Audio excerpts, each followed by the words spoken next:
Okay, everybody should have audio and video. Should be good to go, and we're recording. Good morning, everybody. No green screen, no background this morning. I have this naturally beautiful view behind me. It's a little bright, so you're going to have my sunglasses on, but that's okay. Just want to take a few minutes today, hop on Facebook and Zoom, and this will also go up on our YouTube as well when I get done with it. Just take a quick few minutes and introduce to you a new form. The state of Texas is requiring a change on the WDIRs, the wood destroying insect forms, the termite inspection forms is what you're looking at. And along with it, they're bringing in some additional enforcement on some things.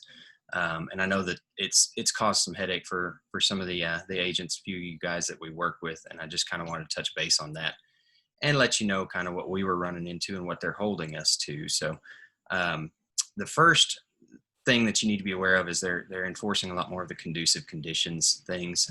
Conducive conditions are items such as wood to ground contact, which could be a fence, or a fence in contact with a structure if it's a wood fence as well. Wood rot. We see wood rot all the time on eaves, things like that, on siding. All of those types of things they're paying a lot of attention to now.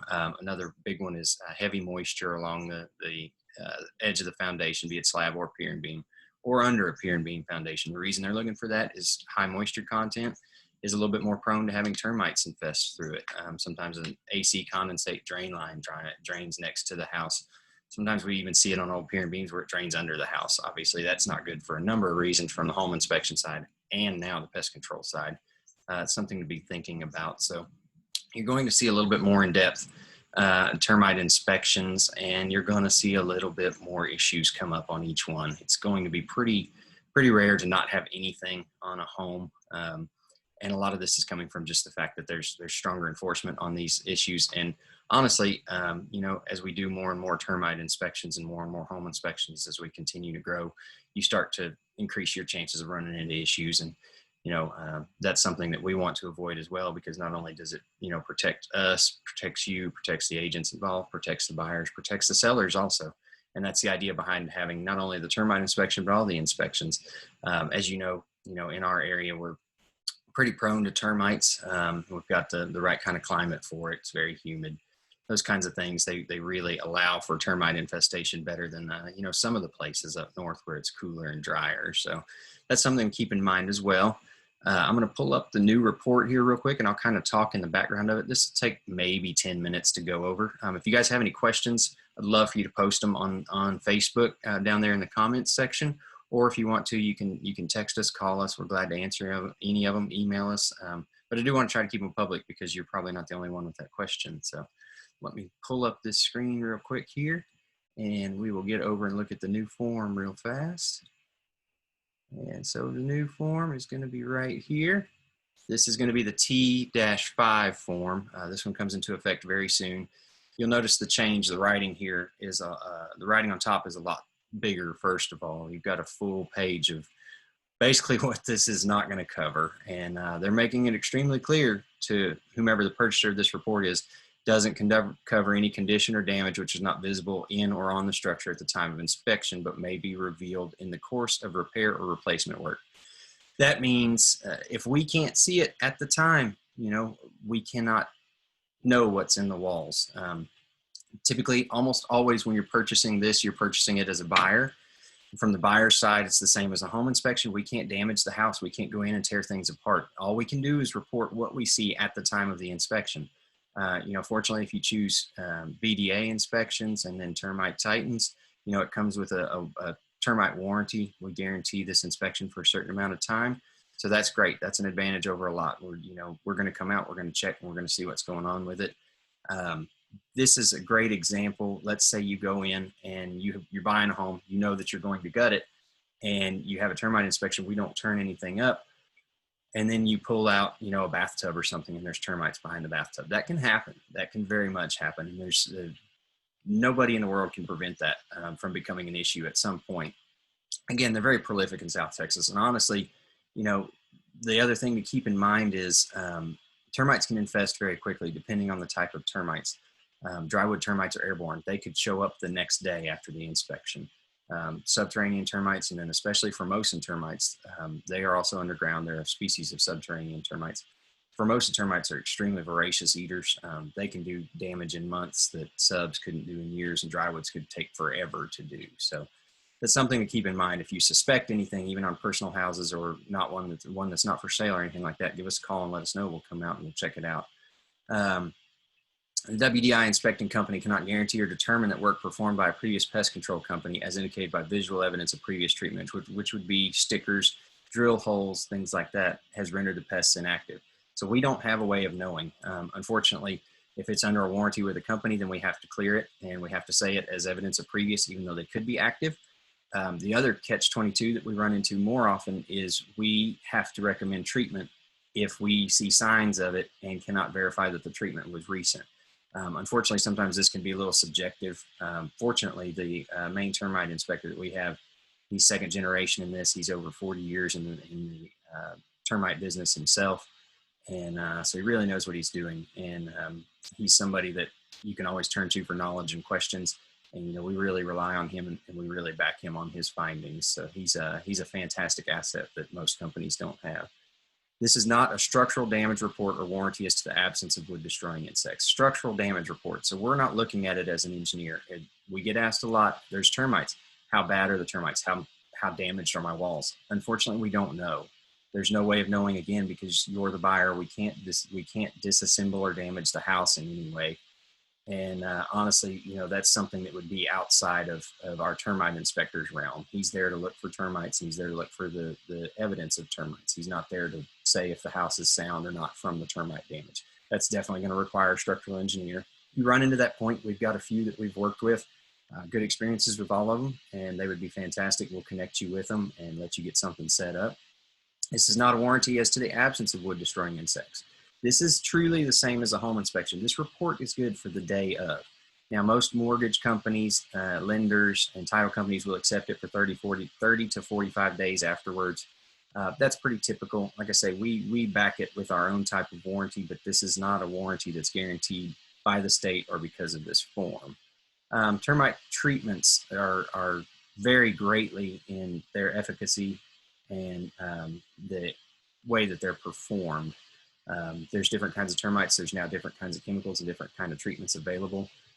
So that's something that we're seeing, as well as you might be hearing of, you know, tinting is the only way to go, and that's not necessarily the case. So you'll hear some different things, some different ways of controlling them.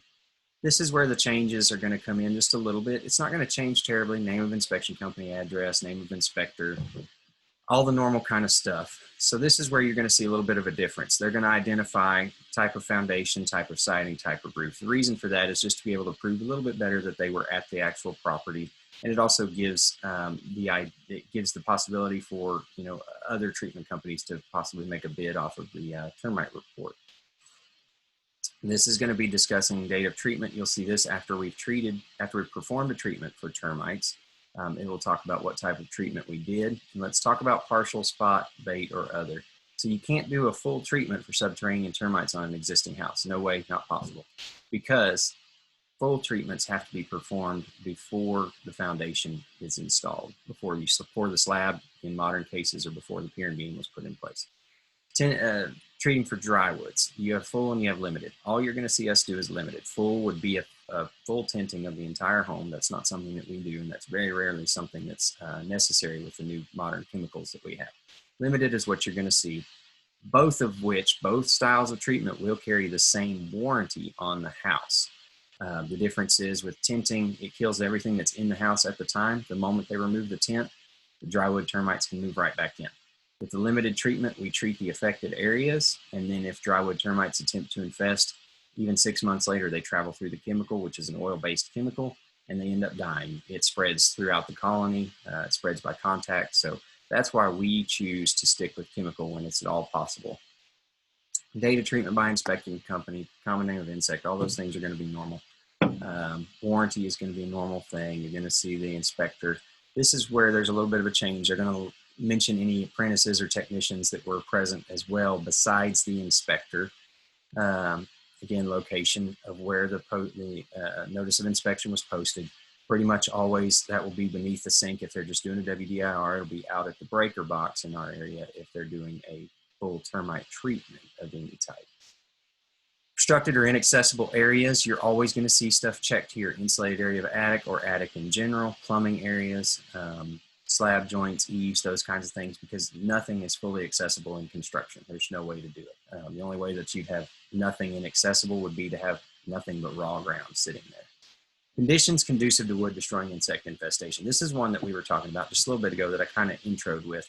This is where you're going to see more things called out, and you're going to see the need for treatment for those types of things, or remediation of those types of things. Wood to ground contact, form boards left in place is pretty rare. Excessive moisture is pretty rare. Heavy foliage is very common. That's any type of foliage up against the house, technically within 12 inches of the house, but you're really looking at up against the house. Wood rot, very, very common. Footing too low or soil line too high, very common as well. The rest of these you won't see as much, maybe the wooden fence in contact with the structure, but all of it's very easily corrected. We continue on down, you'll see the changes. The address is going to stay at the top of the form.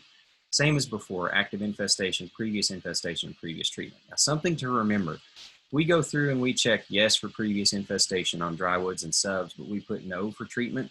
We have to recommend treatment of that property.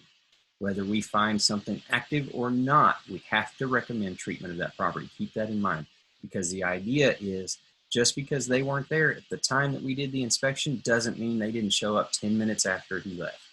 That's why we have to do it. It's a state rule. We have to follow the state rules and ensure that we're doing our job properly so that your buyers are taken care of, so that your sellers don't have something come back on them, so that you don't have something come back on you. That's vitally important.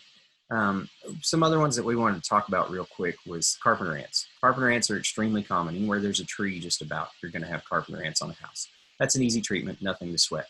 Other wood destroying insects, what you'll see commonly is damp wood beetles. They die out when the wood dries out. You'll see wood borers. You'll also see carpenter bees, all of which are easily treated as well. Nothing to be overly concerned about.